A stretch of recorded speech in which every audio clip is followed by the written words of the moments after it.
Il faut déjà réformer en profondeur la société calédonienne sur le plan économique, sociétal et institutionnel pour sauver, refonder et reconstruire le pays. C'est ce que défend le gouvernement à travers son plan S2R. On en parle dans notre œil de la rédaction.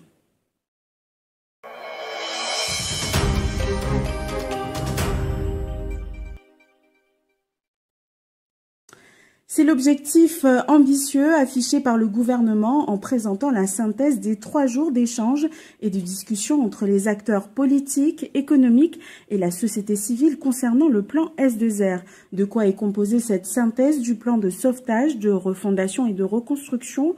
Les détails avec Michel Pimbé. Le plan de sauvegarde, de refondation et de reconstruction a été restitué mardi par le gouvernement. Il s'articule autour de 16 objectifs stratégiques répartis sur les 4 modèles. D'abord, le modèle économique avec 6 objectifs. Préserver un pouvoir d'achat décent, restaurer l'attractivité du territoire et sa compétitivité, libérer le financement de l'économie, adapter l'aménagement du territoire et les infrastructures aux besoins de la population, redéfinir le modèle de la filière nickel et engager des grands travaux d'infrastructure. Des grandes orientations se précisent, la préservation du pouvoir d'achat qui passe par la prolongation du chômage partiel jusqu'à mi-2025. Autre mesure majeure, la suppression du SMAG au profit du SMG. Autre priorité, la réforme du modèle santé et social qui se décline en 3 objectifs. Viabiliser le système de santé calédonien et le rendre efficient. Maîtriser les dépenses de la protection sociale. Renforcer la politique de la famille. Les acteurs présents ont proposé au gouvernement de traiter dans l'urgence les besoins des professionnels de santé, le maintien du personnel soignant au pays et revoir également l'attractivité du territoire. Sur le long terme, l'objectif pour rendre efficient et maîtriser les dépenses, le plan envisage de mettre en place des outils comme une autorité de la régulation de la santé ou encore un observatoire de la santé. Au niveau du modèle institutionnel, le plan cible 3 objectifs: rendre l'action publique plus performante, optimiser la répartition des compétences, promouvoir l'expression et la représentation de la société civile. Parmi les axes de travail, il y a la préservation des services publics essentiels ou encore la privatisation de certains. La réforme de ce modèle passe aussi par la diminution du millefeuille administratif.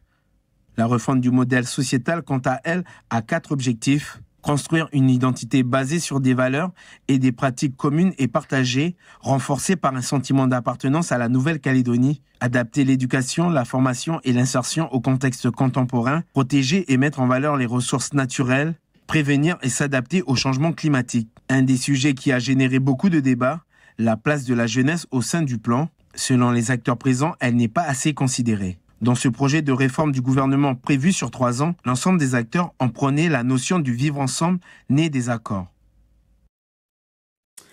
Pour en parler ce soir, nous recevons Mimsi Délé, présidente du MEDEF-NC. Bonsoir. Bonsoir. Alors la restitution du S2R, le plan de sauvegarde, de refondation et de reconstruction porté par le gouvernement a eu lieu mardi. On l'a vu, le maintien du pouvoir d'achat des Calédoniens est fixé comme une priorité, mais dans le même temps, les prix augmentent. Comment maintenir la consommation ? Il y a plusieurs pistes qui sont évoquées. Déjà, la réduction des charges qui pèsent sur les salaires de façon à valoriser les bas salaires notamment. Ça, c'est un axe qui est majeur. En fait, l'idée, c'est de réduire les charges qui pèsent sur le travail. Donc ça, c'est une idée très forte, ne serait-ce que parce que également notre système de protection sociale ne peut plus être financé uniquement par les salariés dans la mesure où eh bien, l'emploi a été en grande partie détruit suite aux exactions du 13 mai. Le deuxième point, c'est sur le pouvoir d'achat, c'est de travailler sur nos barrières douanières, éventuellement, les réduire avec les pays de la zone, et puis revoir le système des protections de marché après une analyse précise de leur apport en termes d'emploi, mais surtout en termes de compétitivité au niveau des prix. Donc ces travaux, ils doivent se poursuivre et aboutir, nous l'espérons, à des résultats probants en matière de pouvoir d'achat. Alors, pour bénéficier des aides de l'État, des réformes devront être mises en place. Vous, monde économique, êtes associé à la réflexion. L'urgence dans laquelle se trouve le pays nous permet-elle de prendre ce temps ? Oui, de toute façon, une partie des réformes, et ça a été dit dans votre sujet, elle est de nature à améliorer la compétitivité et l'attractivité de la Nouvelle-Calédonie. En fait, les réformes, c'est pas pour faire plaisir à l'État, c'est aussi parce que la Nouvelle-Calédonie en a besoin qu'il faut les mener. Il faut absolument que nous réduisions nos dépenses publiques. C'est un constat qui a été partagé très largement. Nous avons également besoin de redonner de la compétitivité à nos entreprises et de retrouver de l'attractivité pour que les investisseurs puissent faire redémarrer la machine économique calédonienne qui a énormément souffert. L'idée, évidemment, derrière tout ça, c'est de redonner de l'emploi aux milliers de Calédoniens qui les ont perdus. Et ça ne peut pas attendre. Et ces réformes, pour cela, sont absolument obligatoires. Et justement, quelles sont les priorités pour encourager cette reprise économique? Alors, il y a une question de temporalité. Aujourd'hui, nous attendons encore au niveau assurance pour les entreprises détruites, les indemnités. Elles ne sont pas encore arrivées de façon massive. Elles n'arriveront probablement pas avant la fin de l'année et début d'année prochaine. Et évidemment, du coup, dans cette phase-là, nous demandons le maintien du dispositif de chômage partiel pour pouvoir maintenir les salariés dans l'entreprise et dans l'emploi. Le deuxième point, c'est évidemment le lancement des chantiers de construction publique. Les écoles, bâtiments qui ont été détruits, les routes doivent être reconstruites. Aujourd'hui, le gouvernement et les collectivités travaillent à la priorisation de ces projets avec l'État et au financement, bien évidemment. Mais nous, ce que nous demandons, c'est que ces travaux ils démarrent le plus vite possible, justement pour réamorcer la machine économique. Et le dernier point, c'est libérer les entreprises qui sont en capacité de travailler, mais qui sont aujourd'hui bloquées, par exemple l'usine du Sud ou les sites miniers de la côte Est, où nous avons des bassins d'emploi, mais qui aujourd'hui sont à l'arrêt pour des raisons de blocage essentiellement. Alors, vous disiez justement que les commandes publiques sont importantes. On le voit, hein, les collectivités sont en grande difficulté budgétaire. 2025 va voir drastiquement se réduire les commandes publiques. Quel risque cela pourrait-il faire peser sur le secteur privé? Alors, aujourd'hui, l'État a déclaré qu'il accompagnerait les collectivités dans leur dynamique d'investissement. En fait, ce qui est important à retenir, c'est que l'investissement va être véritablement encouragé parce que c'est cet investissement et notamment cet investissement public qui va permettre de faire redémarrer la machine économique et l'emploi. Donc, ça fait partie du plan à 500 millions d'euros qui a été annoncé par l'État pour l'année prochaine. Et évidemment, la reconstruction, notamment des bâtiments scolaires et des bâtiments publics, y est intégré. Donc de ce point de vue-là, on est confiant sur le fait que ces projets vont être faits. En revanche, nous savons aujourd'hui que tout ne sera pas reconstruit à l'identique. Il y a peut-être moins besoin de classes, il y aura des choix à faire sur les environnements dans lesquels seront construits ces bâtiments. Donc c'est pour ça que ce travail prend un petit peu plus de temps, mais nous demandons réellement à ce que les chantiers soient ouverts rapidement pour donner de la visibilité au secteur, notamment du BTP. Alors, les entreprises qui ont été sinistrées peinent à être dédommagées. Quels sont leurs leviers pour redémarrer leur activité?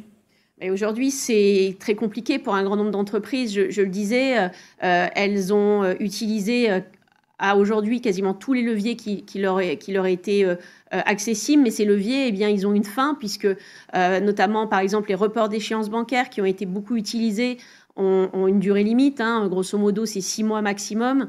Le fonds de solidarité de l'État et le chômage partiel, je viens d'en parler, on n'a pas de confirmation de la prolongation sur le long terme de ces dispositifs. Donc on sent bien que là on est un peu à la croisée des chemins de ce point de vue-là, mais pour nous il est beaucoup trop tôt pour arrêter ces dispositifs. Et ensuite, ce dont les entreprises ont besoin surtout, eh bien, c'est de perspectives et c'est d'emplois. Donc je le disais, il y a des secteurs qui sont encore bloqués et du coup à l'arrêt. Que ce soit les entreprises, mais aussi leurs sous-traitants. Le secteur du tourisme peine à redémarrer. On a énormément de secteurs qui finalement pourraient reprendre, mais qui manquent de visibilité. Et pour les autres entreprises, eh bien, je dirais que c'est un enchaînement. Quand les premiers chantiers vont démarrer, eh bien, ça va faire doucement repartir notre économie. Mais évidemment, ça sera une année 2025 probablement très difficile. Alors, une dernière question, Madame Délé, très rapidement. Yaël Braun-Pivet, présidente de l'Assemblée nationale, et Gérard Larcher, président du Sénat, viendront au pays du 9 au 14 novembre prochain. Qu'attendez-vous de cette visite, sachant que vous êtes en visioconférence régulière avec les services de l'État ? Alors, cette visite, je crois qu'elle rentre dans le cadre de la relance des discussions politiques sur la Nouvelle-Calédonie. Quand je parle de visibilité nécessaire pour les entrepreneurs, soyons clairs, il va aussi nous falloir une visibilité sur l'avenir de la Nouvelle-Calédonie sur le long terme. Un entrepreneur qui doit prendre une décision d'investissement, il doit pouvoir savoir si la situation sera stable dans les mois et évidemment les années qui viennent. Aujourd'hui, l'État est un des partenaires des discussions politiques qui se jouent en Nouvelle-Calédonie. L'Assemblée nationale et le Sénat ont été engagés, notamment sont engagés dans le processus institutionnel, puisque ce sont des chambres qui sont amenées à se positionner sur notamment la loi organique et les modifications institutionnelles. Il est bien que Yaël Braun-Pivet et Gérard Larcher viennent en Calédonie se rendre compte de la situation et puis discuter avec les parties prenantes. En tout cas, pour nous, le monde économique, il est urgent que ces discussions reprennent parce que ça a trop duré. Et ce sera le mot de la fin. Merci beaucoup, Mimsi Délé, présidente du MEDEF. Merci.